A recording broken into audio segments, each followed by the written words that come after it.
Moiz, I'm glad to be able to speak to Moiz today, who is CHRO and people leader in technology and digital services. Thank you for taking time out to talk to us. Thank you for having me. Moiz has led people's strategy across digital engineering and transformation-driven organizations. His experience in scaling culture and building digital native talent aligns closely with Karnataka's tech-driven growth story. So lovely having you here, Moiz. But to begin with, let's talk about people's strategy at scale, right? As organizations expand across digital and engineering domains, what principles do you have that guide your approach to building a resilient people strategy? I think resilience is the key word here.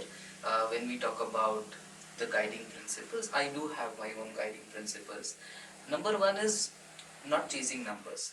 So rather than focusing on how many number of positions I need to fill, I would rather focus on capability building. When I say capability building, it talks about growing the skills of the future, say AI, cybersecurity, so on and so forth, even leadership development, focusing on productive. So that is number one. Second, using employee experience as a differentiator. So we are in an age wherein the motivation of the current generation is very, very different than what our motivations were. And again, the approach towards them sticking to a different organization is again different. So companies who invest a lot in their employees, give them growth opportunities, flexibility, they will sustain. So I would rather invest in the right experience for my employees. And last but not the least, no, you're talking about growth environments, right? And that I think says a lot more about, how the whole economy is growing in India, especially. And I'm not talking about just Karnataka, but generally, we're talking about a high growth environment. So we're looking at Karnataka's landscape. So we started in the late 1990s with just Bangalore. Now we have 2-tier, 3-tier cities cropping up with so much more employment, companies investing in as well. How do you think you could sustain culture when teams are rapidly scaling and roles are evolving every quarter? Like today we're just looking at, this much. Tomorrow we might look at 3 cities. Day after we might look at 3 states, if not 3 countries. So how do you think you can sort of sustain team spirit, really, when we're talking? Sure, a very good question, and I honestly believe that the culture is tested during the times of adversity, change, or any kind of reformation that we are going through. So that is again one of the guiding principle that helps me to do a counter activity in order to retain the cultural elements. First and foremost, for me as an HR leader, is to retain empathy. So I'm sure we all make tough decisions, but to execute them with empathy would make the real change. Second, visibility of the leaders.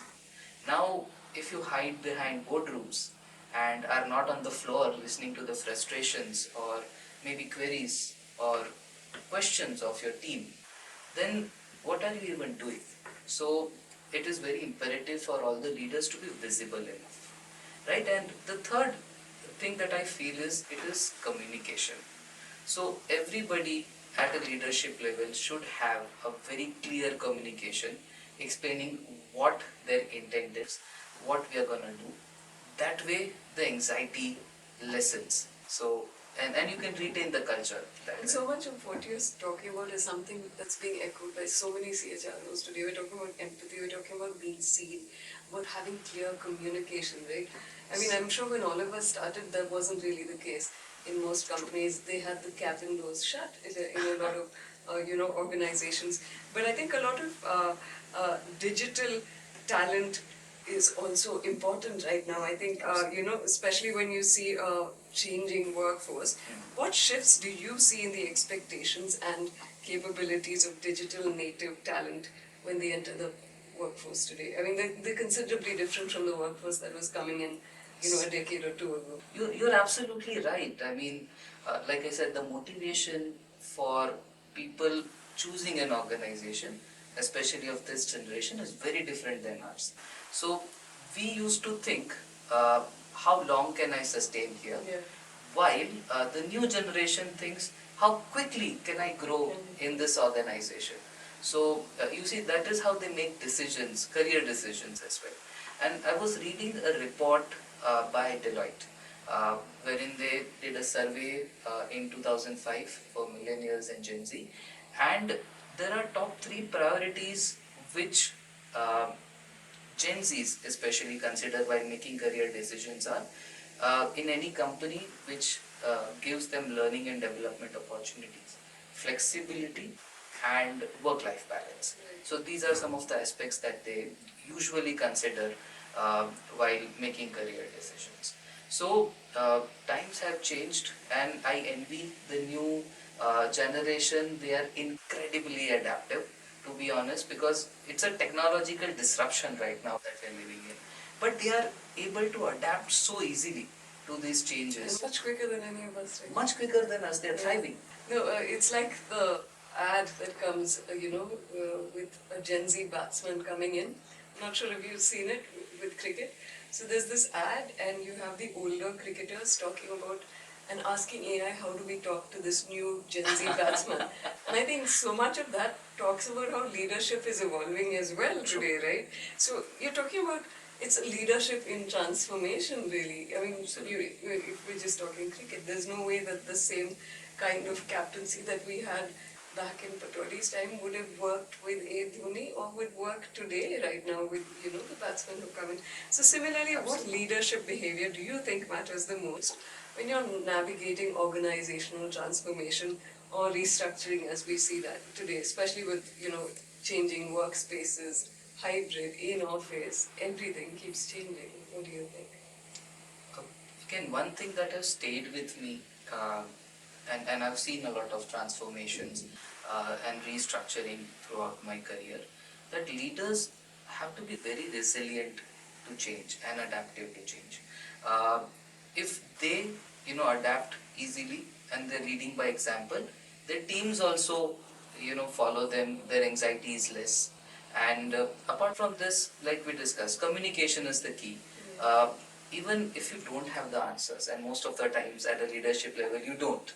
So ensure people that you will try and get them the answers, even though right now you don't have, but we'll navigate through this. So that honesty will help you and your team to sustain. Right, definitely. I think honesty, like you said, clear communication, visibility, so much of being a leader should also translate into the kind of person you are when everybody else is busy looking at their device.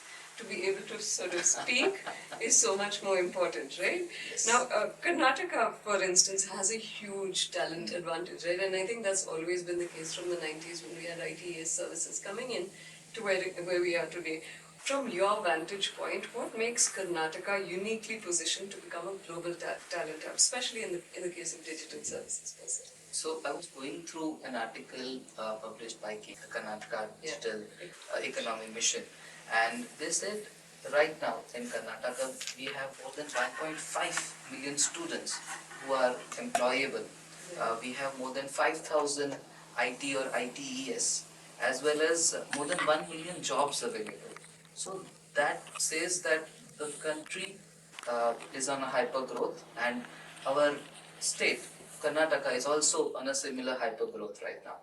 A CBRE report I was reading that said that Bangalore will be, anchoring a lot of GCCs now because it's a budding innovation hub, and it is one of the top 12 cities which is at par with San Francisco or London or so on and so forth.